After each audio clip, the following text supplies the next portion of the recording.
Hi, this week I'm working on my 2012 Chevy Cruze, and I thought I would just add a little bit here. A lot of folks have actually done videos on different parts of doing what I'm showing here, but I'm interested today in the thermostat housing, and also I think it's referred to as a water outlet. I think this is the third one I've put in here now, so I just wanted to go over kind of what my experience has been. This all started when I did the timing belt and water pump at 100,000 miles, which about, I think, 10,000 miles ago. But it was been probably a couple years. We don't use this car every day. I have a work truck, but it gets used less when it starts leaking coolant all over the place. So I just thought I'd like I said, show some of what I've learned doing it. And kind of basic tools just for the thermostat water outlet portion, not the rest of it with the timing belt and everything. I do think it was a good advice that I took, saying that this should be changed at the time of the timing belt, but there's some stuff that I've learned along the way. All right, so this is the new part going in. This is supposed to be the GM one, which I wasn't in a big hurry to use. There's quite a few different styles of this between Amazon and local parts places, as well as Rock Auto. I ended up getting this from Rock Auto. Quotes for the GM part I was getting from the dealership were from 208 to 230. Rock Auto had this for, I think it was around 90, might have been a little bit less, and then another 10 or so for shipping. A lot of the aftermarket stuff that I've seen, the first one that I tried was the Dorman, and that was an all metal, and it kind of trashed on the idea that this was made out of plastic. And I certainly bought into that idea that it was a dumb thing to have this made out of plastic. That one, when it failed, actually I'll show you on the second one that I had in here. So this is not the Dorman. It says Motorrad on it. Try to get you in here without.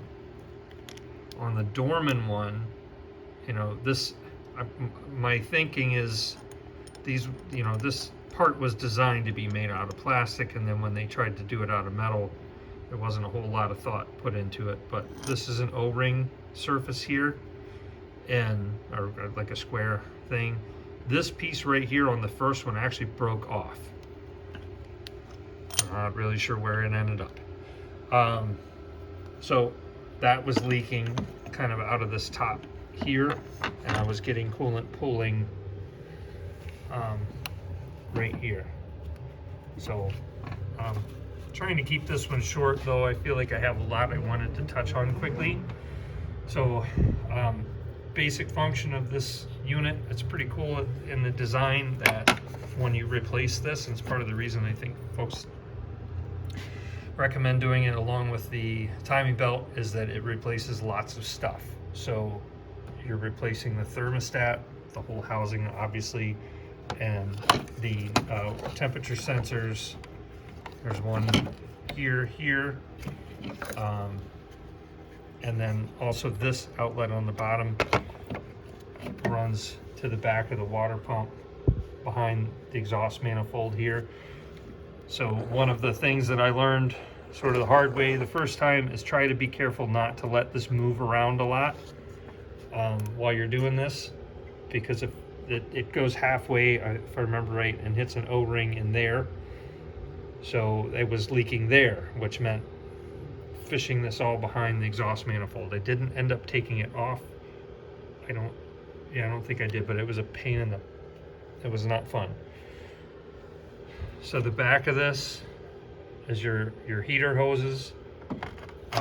There's an upper and lower, obviously in and out, and it's actually it shows you on here with arrows, towards the heater core return.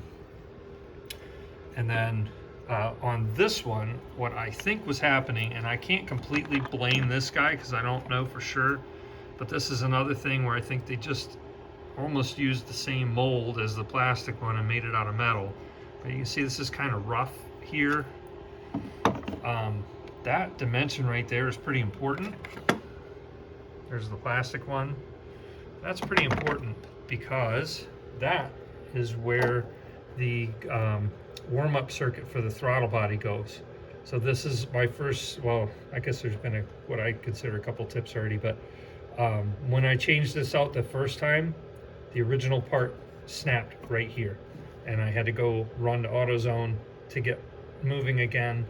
And I want to say it was over $100 I paid. From Rock Auto, I got the GM one for 30 bucks. So if you're doing this, just order that right away. This was completely just brittle, and it just fell apart in my hands as soon as I tried to remove it the first time. So it's possible that my leaking issue now, I do know that the O-ring that was in here dry rotted out. On the replacement part that I got, this is not the GM part, this is the one I got from AutoZone or Advance, I don't remember. So I would order this from Rock Auto, and this, and then the third part that just order it before you even start is this little plug right here. This goes at the top of the radiator. Hope I can get to it easily. There it is. I can feel it. Now if I can find my hand.